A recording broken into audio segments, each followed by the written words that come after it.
Hello friends, இன்றைக்கி என்ன video பார்க்க போகிறோன்னா ஒரு ஈவினிங் ஸ்நாக்ஸ் தாங்க.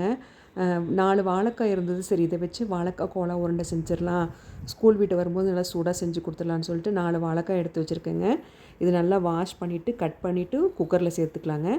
குக்கரில் சேர்த்துட்டு ஒரு 5 விசில் விட்டு எடுத்துக்க போகிறேன். இந்த ஸ்நாக்ஸ் வந்து பார்த்திங்கன்னா குயிக்காக ஒரு 20 நிமிஷத்தில் செஞ்சிடலாங்க. இந்த வாழைக்காய் கூடயே தேவையான அளவு உப்பு சேர்த்துட்டு லிட்டு போட்டு க்ளோஸ் பண்ணிடலாங்க.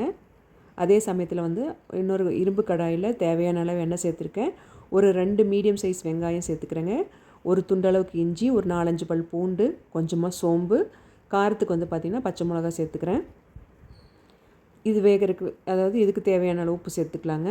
இது நல்லா வதங்கட்டுங்க. இன்னும் இந்த ஸ்டேஜில் வந்து பார்த்திங்கன்னா கருவேப்பிலையும் கொத்தமல்லியும் சேர்த்துக்கலாம். கூட வந்து பார்த்திங்கன்னா 1/4 கப் அளவு பொட்டுக்கடலை சேர்த்துக்கலாங்க. இது கூட வந்து பார்த்திங்கன்னா 1/4 மூடி அளவு தேங்காய் துருவி சேர்த்துக்கலாங்க. ஆக்சுவலாக துருவி சேர்க்கணும், என்கிட்ட வந்து தேங்காய் இல்லாததுனால அதை ஸ்கிப் பண்ணிட்டேன்.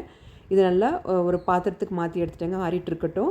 இப்போ வாழைக்காய் நல்லா வெந்துருச்சுங்க. இதை வந்து மிக்ஸி ஜாரில் சேர்த்துட்டு ஒரு பல்ஸ் கொடுத்து ஒரு பாத்திரத்துக்கு மாற்றி எடுத்துட்டேன். இப்போ நம்ம வதக்கி வச்சுருந்தோம் இல்லைங்களா, அதையுமே வந்து மிக்ஸி ஜாரில் சேர்த்துட்டு கொரப்பாக அரைச்சி எடுத்துட்டேங்க. இப்போ வந்து வாழைக்காய் வேக வச்சதில் சேர்த்துக்கலாங்க. இதில் வந்து மஞ்சத்தூள் சேர்க்கணுங்க, அந்த கிளிப்பிங் வந்து மிஸ் ஆகிடுச்சு.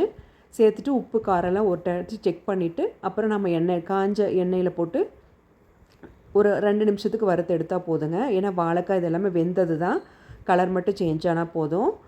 சாப்பிட்றதுக்கு வந்து ரொம்ப கிறிஸ்பியாக டேஸ்ட்டாக இருக்குங்க. பசங்களுக்கு ரொம்ப பிடிக்கும். கண்டிப்பாக இந்த ரெசிபி நீங்கள் ட்ரை பண்ணி பார்க்கலாங்க. இந்த வீடியோ பிடிச்சதுன்னா மறக்காமல் என்னோடய சேனலை சப்ஸ்கிரைப் பண்ணிவிட்டு சப்போர்ட் பண்ணுங்கள். தேங்க்ஸ் ஃபார் வாட்சிங். பாய்.